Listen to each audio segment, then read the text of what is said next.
Okay. All right, we've got the radio here is all set. It's all in nice shape, all put back together.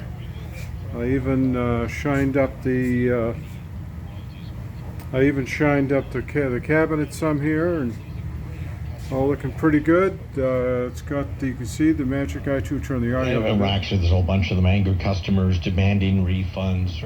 You can see I had to put in a new Magic Eye tube. Here, we'll do a little Either tuning get some with better lawyers and win the suit, or pay us a royalty. See it operate a little or bit start there. issuing refunds to the customers. Fascinating, isn't it?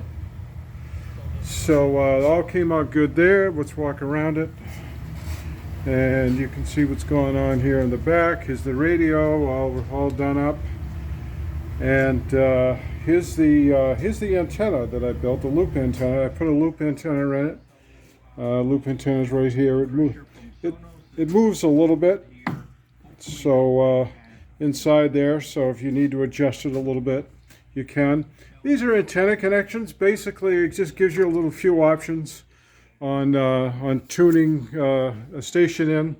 So I'll turn up the audio. Apple and Samsung. We're not going to talk about every one of the patent issues, but we're going to focus in on what? See how that, on one so that's an antenna patent. adjust. And I also want to talk about what I see to be the problems with the patent Let system. me turn this down a little bit. Major changes made during. So basically, what you've got is it's a loop antenna, but it's a tuned loop antenna. So I'll show you basically how to use it when you get here. But they work very well, and it should actually work pretty well even in the upper bands, as this is as the Silvertone here is a 3-band radio. So there you go. So it's all set to go. It was a project, needless to say.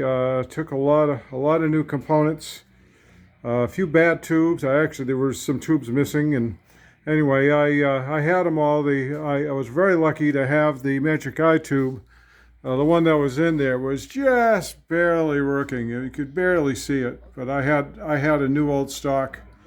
As a matter of fact, my last one, I have a friend who's got them. They cost $15 to $20 these days to get them.